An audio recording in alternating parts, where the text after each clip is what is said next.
राधे राधे दोस्तों, जय श्री कृष्ण। आस्था धार्मिक चैनल में आपका स्वागत है। आशा करती हूँ आप सब कुशल मंगल होंगे। तो आज की वीडियो में हम शेयर करने जा रहे हैं कार्तिक मास महात्म्य की पवित्र कथा, पावन कथा, अध्याय 8 का श्रवण करेंगे। तो सुनिएगा। जिसकी दया से सरस्वती भाव रही उपजाए, कार्तिक महात्म्य का कमल लिखिए। 8वां अध्याय। नारद जी बोले, अब मैं कार्तिक व्रत के उद्यापन का वर्णन करता हूँ, जो सब पापों का नाश करने वाला है। व्रत का पालन करने वाला मनुष्य कार्तिक शुक्ल चतुर्दशी को व्रत की पूर्ति और भगवान विष्णु की प्रीति के लिए उद्यापन करें। तुलसी के ऊपर एक सुंदर मंडप बनवाए, उसे केले के खंभों से सीमित करके नाना प्रकार की धातुओं से उसकी विचित्र शोभा बढ़ाए। मंडप के चारों ओर दीपकों की श्रेणी सुंदर ढंग से सजाकर रखे। उस मंडप में सुंदर बंधन बारों से सुशोभित 4 दरवाजे बनाए और उन्हें फूलों से तथा चौर से सुज्जित करे। द्वारों पर पृथक पृथक मिट्टी के द्वारपाल बनाकर उनकी पूजा करें। उनके नाम इस प्रकार हैं: जय विजय, चंड, प्रचंड, नंद, सुनंद, कुमुद और कृमुदाक्ष। उन्हें चारों दरवाजों पर 2-2 क्रम से स्थापित कर भक्ति पूर्वक पूजन करें। तुलसी की जड़ में समीप 4 रंगों से सुशोभित सर्वतोप द्रममंडल बनवाएं और उनके ऊपर पुण्य पत्र तथा पंचरत्न से संयुक्त कलश की स्थापना करें। कलश के ऊपर शंख, चक्र, गदाधारी भगवान विष्णु का पूजन करें। भक्ति पूर्वक उस तिथि में उपवास करें तथा रात्रि में गीत, वाद, कीर्तन आदि मंगलमय आयोजनों के साथ जागरण करें। जब भगवान विष्णु के लिए जागरण करते समय भक्ति पूर्वक भागवत संबंधी पदों का गान करते हैं, वे सैकड़ों जन्मों की पाप राशि से मुक्त हो जाते हैं।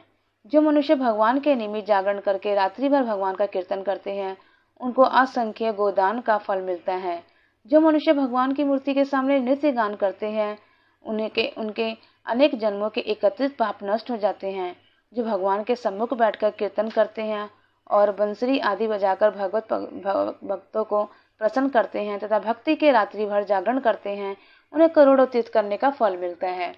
उसके बाद पूर्णमासी में एक सप्तनिक ब्राह्मण को निमंत्रित करें। प्रातःकाल स्नान और देव पूजन करके वेदी पर अग्नि की स्थापना करें और भगवान की प्रीति के लिए तिल और खीर की आहुति दें। होम की शेष विधि पूरी करके भक्ति पूर्वक ब्राह्मणों का पूजन करें और उन्हें यथाशक्ति दक्षिणा दें। फिर उनसे इस प्रकार क्षमा प्रार्थना करें: आप सब लोगों की अनुकंपा से मुझ पर भगवान सदैव प्रसन्न रहें। इस व्रत को करने से मेरे 7 जन्मों के किए हुए पाप नष्ट हो जाएं और मेरी संतान चिरंजीवी हो। इस पूजा के द्वारा मेरी सभी मनोकामनाएं पूर्ण हो। मेरी मृत्यु के पश्चात मुझे अतिशय दुर्लभ विष्णु लोक की प्राप्ति हो। पूजा की समस्त वस्तुओं के साथ गाय भी गुरु को दान में दे। उसके पश्चात घर वालों और मित्रों के साथ स्वयं भोजन करें।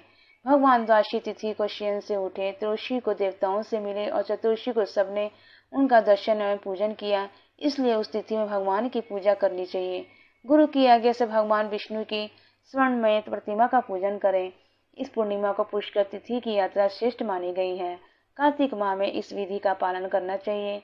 जो इस प्रकार कार्तिक के व्रत का पालन करते हैं, वे धन्य या पूजनीय हैं। उन्हें उत्तम फल की प्राप्ति होती है।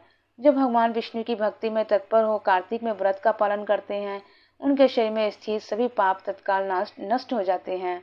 जो श्रद्धा पूर्वक कार्तिक के उद्यापन का महात्म्य सुनता है या सुनाता है, वह भगवान विष्णु का सायुज्य प्राप्त होता है। तो दोस्तों, ये समाप्त हो गया आपका अध्याय 8। अब 9वां अध्याय शुरू करने जा रहे हैं।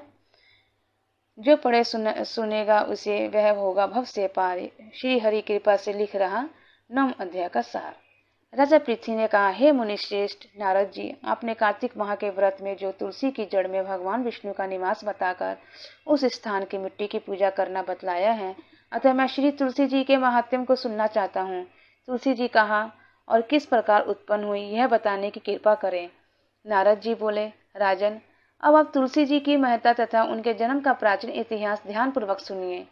एक बार देव गुरु बृहस्पति और देवराज इंद्र भगवान शंकर का दर्शन करने कैलाश पर्वत की ओर चले।